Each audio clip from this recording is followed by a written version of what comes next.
প্রথমে এই কাবাকে তৈরি করলো ফেরেশতারা, তারপর তৈরি করলো সাইয়েদনা আদম, ওনার হাত লাগলো। সাইয়েদনা নূহ আলাইহিস সালামের সময় এমন প্লাবন হলো, বন্যা, ফ্লাড, ড্রাস্টিক্যালি ফ্লাড, সব ভেঙে চুরে শেষ, কাবাও শেষ। নূহ আলাইহিস সালাম নেমে আবার বানালেন, এরপর বানালেন ইব্রাহিম আলাইহিস সালাম। পড়েন সুবহানাল্লাহ।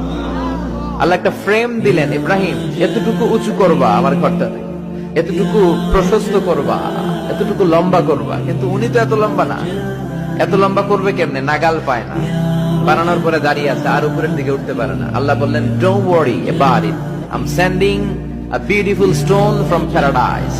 আমি জান্নাত থেকে একটা স্পেশাল পাথর পাঠিয়ে দিচ্ছি ইব্রাহিম, ওইটার উপরে দাঁড়াও, উপরে উঠতে মন চাইলে উঠে যাবে, নিচে নামতে মন চাইলে নেমে যাবে।